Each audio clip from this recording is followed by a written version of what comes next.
Mechanism of respiration का first और second point हम कर चुके थे, ब्रीदिंग और एक्सचेंज ऑफ गैसेस।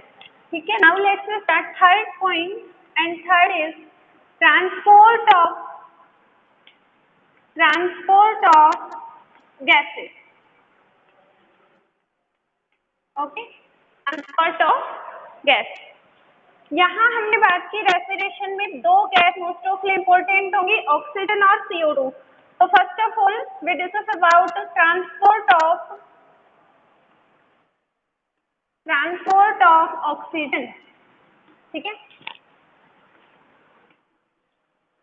ऑक्सीजन जो है बच्चों वो लेस सोल्यूबल होती है किसी भी प्लाज्मा के लिए। ठीक है, जब हमने ब्लड पढ़ा था उस टाइम हमने देखा था कि जो ब्लड है वो टू पार्टीशन से मिलकर के बनेगा, है वो टू कंपोनेंट से बनेगा, प्लाज्मा और ब्लड कार्पस। ठीक है, आरबीसी ब्लड कार्पसल्स में इन्वॉल्व होंगे, आरबीसी, डब्ल्यूबीसी और प्लेटलेट। ठीक है, प्लाज्मा जो है इसमें वाटर और सॉलिड इन्वॉल्व थे। ठीक है, तो हमने क्या बोला, ऑक्सीजन जो है ये लेस सोल्यूबल होता है किसमें, प्लाज्मा में, बट ये फुल्ली सोल्यूबल होता है या हाईली सोल्यूबल होता है किसमें, आरबीसीज में। ठीक है, हमने डिस्कशन किया था कि जो ट्रांसपोर्टेशन होगा गैसों का वो होगा एल्वियोलाई और ब्लड कैपिलरीज के बीच में। ठीक है, तो ये क्या हो गई, एल्वियोलाई, और ये हो गई ब्लड कैपिलरी। ओके, अब हमें पता है ऑक्सीजन जो होगी वो एल्वियोलाई से किस में आएगी, ब्लड कैपिलरीज में। ठीक है, ब्लड कैपिलरीज में आरबीसी प्रेजेंट होंगे और प्लाज्मा प्रेजेंट होता है। ठीक है, ये प्लाज्मा हो गया और ये आरबीसी। ठीक है, अब मैंने क्या बताया आपको, ऑक्सीजन लेस सोल्यूबल इन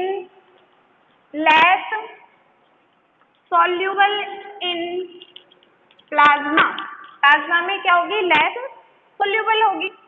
तो ऑक्सीजन जो 100% ऑक्सीजन एल्वियोलाई से ब्लड कैपिलरी में आएगी, उसमें से 3% ऑक्सीजन प्लाज्मा के थ्रू अब्सॉर्ब की जाएगी, प्लाज्मा में घुल जाएगी, लेकिन 97% ऑक्सीजन आरबीसी के थ्रू ट्रैप कर ली जाएगी। ठीक है, क्या बोला मैंने, जो ऑक्सीजन एल्वियोलाई से ब्लड कैपिलरीज में आएंगी उसमें से 3% तो सॉल्युबल हो जाएगी बबल्स के फॉर्म में प्लाज्मा में, और बाकी की 97% जो है वो आरबीसी में क्या हो जाएगी, चली जाएगी। ठीक है, आरबीसी में ऐसा क्या होता है कि ऑक्सीजन को ट्रैप करने की कैपेसिटी बहुत ज्यादा होती है। ठीक है, तो बच्चों आरबीसी में एक रेस्पिरेटरी पिगमेंट होगा, क्या प्रेजेंट होगा, रेस्पिरेटरी पिगमेंट प्रेजेंट होता है, और ये रेस्पिरेटरी पिगमेंट होगा हीमोग्लोबिन। ठीक है, तो हीमोग्लोबिन क्या करेगा, जो ऑक्सीजन आएगी उसको इजीली ट्रैप कर लेगा, और लगभग 97% जो पार्ट है हीमोग्लोबिन ऑक्सीजन का वो किसके थ्रू ट्रैप कर ली जाएगी, हीमोग्लोबिन के थ्रू। ठीक है, तो फर्स्ट ऑफ ऑल हमें क्या देखना होगा, हीमोग्लोबिन की स्ट्रक्चर देखनी होगी। ठीक है, तो देखते हैं हीमोग्लोबिन जो है, स्ट्रक्चर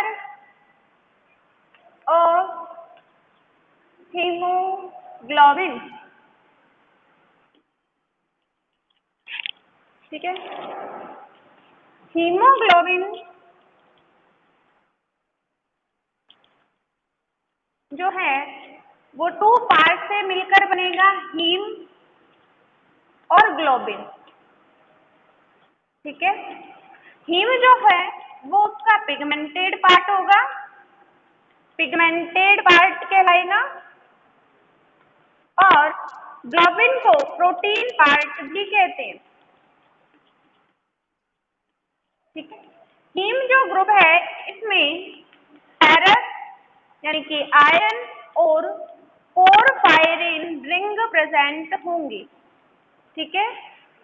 हीम में Fe और पोरफायरिन रिंग प्रेजेंट होंगी, जबकि ग्लोबिन में 2 अल्फा और 2 बीटा चेन क्या होंगी, प्रेजेंट होंगे। ये पॉलीपेप्टाइड चेन्स ही कहलाती हैं ग्लोबिन चेन, ठीक है।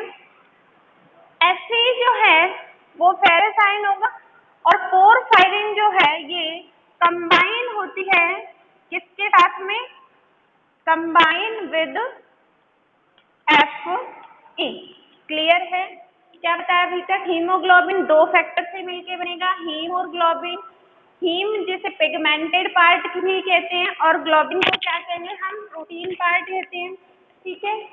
पिगमेंटेड जो पार्ट है हीमोग्लोबिन का उसमें Fe और पोरफायरिन प्रेजेंट होंगे।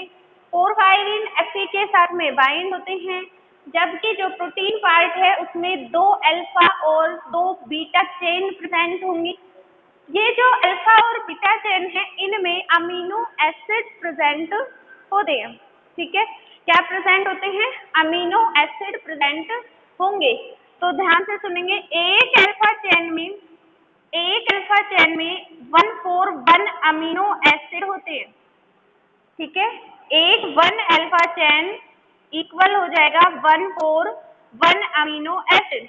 यहाँ कितनी चेन है, 2 अल्फा चेन है, तो 2 अल्फा चेन हो जाएंगे 141 इंटू 2 यानी कि 282 अमीनो एसिड, समझे। यानी 2 अल्फा चेन में 282 अमीनो एसिड क्या होते हैं, प्रेजेंट होते हैं। बात समझ आई। नेक्स्ट देखते हैं कि ये जो बीटा चेन है इसमें 1 बीटा चेन में 146 अमीनो एसिड होते हैं, तो 2 बीटा चेन में कितने हो जाएंगे, 146 इंटू 2 यानी कि 292 अमीनो एसिड, ठीक है। अगर हम टोटल बात करें कि ग्लोबिन चेन में कितने अमीनो एसिड प्रेजेंट होंगे टोटल, तो दोनों को प्लस कर देंगे और ये कुछ आ जाएगा 574 अमीनो एसिड। इसका मतलब हीमोग्लोबिन की ग्लोबिन चेन में 574 अमीनो एसिड क्या होते हैं, टोटल प्रेजेंट होते हैं। आगे चलते हैं।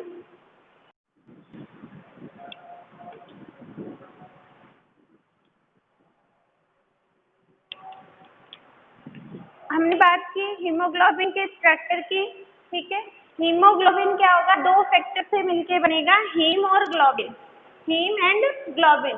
हीम जो है वो उसका पिगमेंटेड पार्ट होगा और ग्लोबिन कैसा होगा, उसका प्रोटीन पार्ट होगा।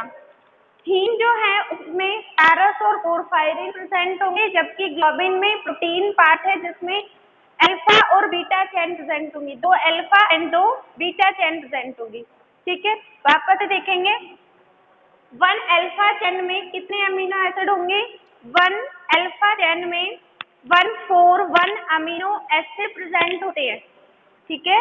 1 alpha chain 141 amino acid.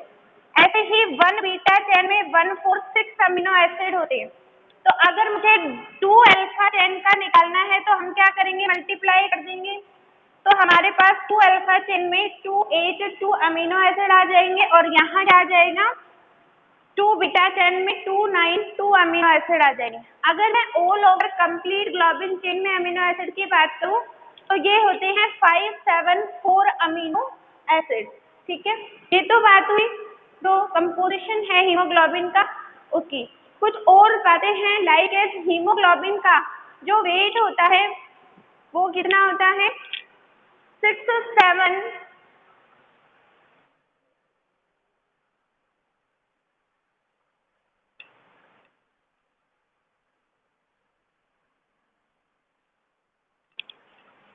Haemoglobin का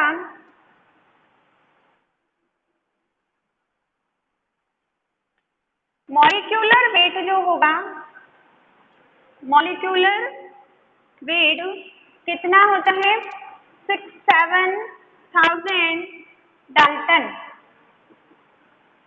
ठीक है। ये इसकी नेक्स्ट प्रॉपर्टी हो गई। इसके साथ साथ एक आरबीसी में, ठीक है, अगर हम बात करें 1 आरबीसी की, तो 1 आरबीसी में 280 मिलियन, कितना, 280 मिलियन हीमोग्लोबिन जो है वो क्या होगा, प्रेजेंट होता है। क्लियर है? हीमोग्लोबिन जो है वो ऑक्सीजन के साथ बाइंड होकर के क्या बनाता है, ऑक्सी हीमोग्लोबिन की फॉर्मेशन करता है। 100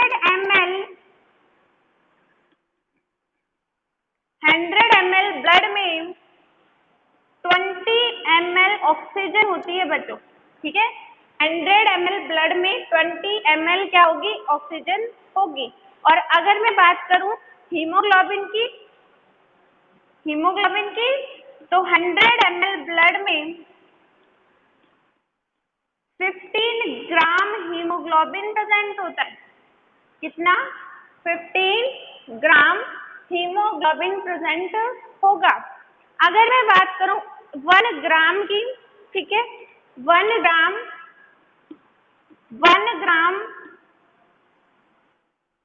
हीमोग्लोबिन में 1 ग्राम हीमोग्लोबिन में 1.34, ठीक है, 1.34 मिलीलीटर ऑक्सीजन प्रेजेंट होती है बच्चों। कितनी, 1.34 मिलीलीटर ऑक्सीजन प्रेजेंट होती है। ये मैं आपको बता चुकी हूँ कि हीमोग्लोबिन क्या है। क्या है हीमोग्लोबिन? हीमोग्लोबिन एक रेस्पिरेटरी पिगमेंट होता है बच्चों। क्या होगा? रेस्पिरेटरी पिगमेंट होता है।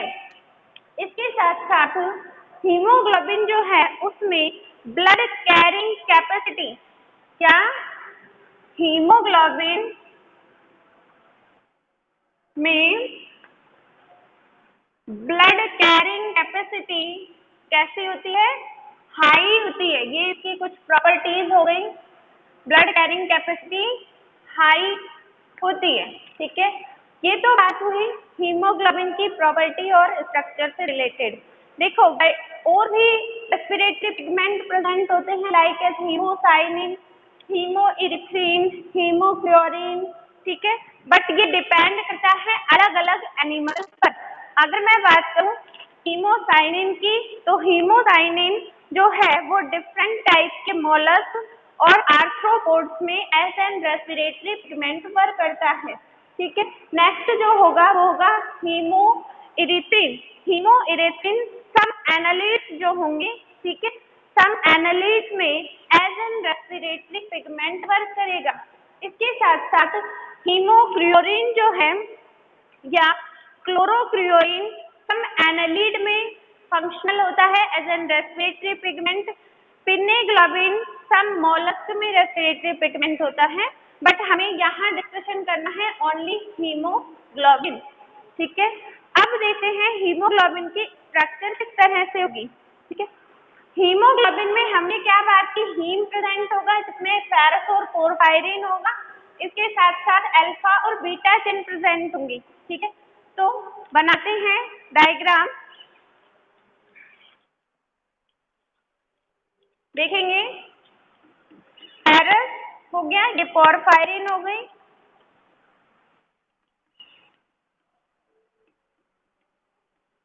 ठीक है। हमने अभी किया फेरस के साथ पोरफायरिन जो है वो फेरस के साथ क्या होगी, कंबाइन होगी। तो ये तो हो गई पोरफायरिन रिंग, समझ में आई बात। या हीम, हीम भी इसको बोल सकते हैं।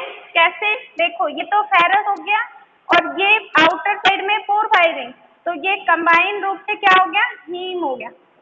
तो 1, 2, 3 और 4 यानी कि हीमोग्लोबिन में 4 हीम ग्रुप प्रेजेंट होंगे, 4 हीम ग्रुप प्रेजेंट होंगे। तो हम इसको डायरेक्टली पोरफायरिन की जगह हीमोग्लोबिन कर लेते हैं।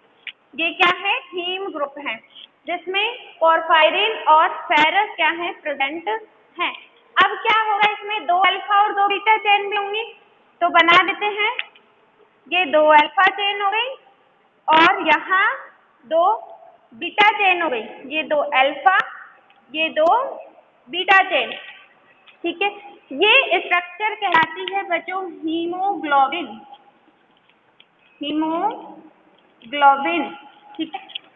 अगर हीमोग्लोबिन से ऑक्सीजन आकर के बाइंड हो जाता है, ठीक है, हमने अभी देखा हीमोग्लोबिन में ऑक्सीजन बाइंडिंग कैपेसिटी ज्यादा होगी, ठीक है, ज्यादा होगी तो ये क्या करेगा, फ्री ऑक्सीजन होगी अपनी चारों साइड पे ले लेगा, ठीक है।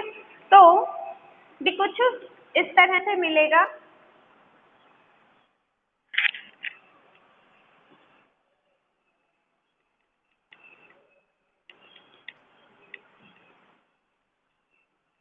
ठीक है। ये वही सेम हीम ग्रुप है, ये अल्फा चेन हो गई, यहाँ बीटा चेन हो गई दो, ठीक है। और ये जो बनाए हैं चार, ये क्या है, ऑक्सीजन, ठीक है। और इस स्ट्रक्चर को कहते हैं हम ऑक्सी हीमोग्लोबिन। जब हीमोग्लोबिन के चारों हीम से ऑक्सीजन आकर के बाइंड हो जाती है तब हम उसे कहते हैं ऑक्सी हीमोग्लोबिन। समझ में आई बात, ठीक है। ये हो गई स्ट्रक्चर, ठीक है। इसको हम ऐसे भी समझ सकते हैं बच्चों, ये haemoglobin Hb4 plus 4 oxygen molecule combine होकर के क्या बनाएंगे, Hb4O2 का 4, और ये कहलाता है Hb4O8। ये स्ट्रक्चर होती है हीमोग्लोबिन की, ऑक्सी हीमोग्लोबिन स्टेट। जब हीमोग्लोबिन के 4 मॉलिक्यूल से ऑक्सीजन के 4 मॉलिक्यूल आकर के बाइंड हो जाते हैं, ठीक है।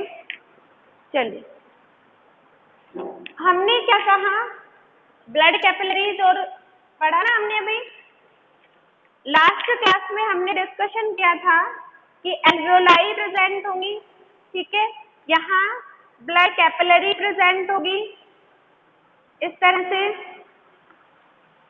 तो ध्यान रखना है, जब हीमोग्लोबिन ट्रांसपोर्टेशन की बात होती है तब क्या होगा, ऑक्सीजन जो एल्वियोलाई से ब्लड में एंटर करेगी उसमें से 3% ऑक्सीजन, 3% जो ऑक्सीजन होगी वो कहाँ डिसोल्व होगी, प्लाज्मा में, और 97% जो ऑक्सीजन होगी वो डिसॉल्व होगी किसमें, आरबीसी में। आरबीसी में हीमोग्लोबिन के थ्रू ट्रैप कर ली जाएगी, इस तरह से वो क्या होगी, आगे की तरफ हार्ट में जाएगी, और हार्ट क्या करेगा, उस ऑक्सीजन को फर्दर बॉडी ऑर्गन तक ट्रांसफर करने का काम करेगा, ठीक है। ये हुआ आपका all over transport of oxygen, clear है।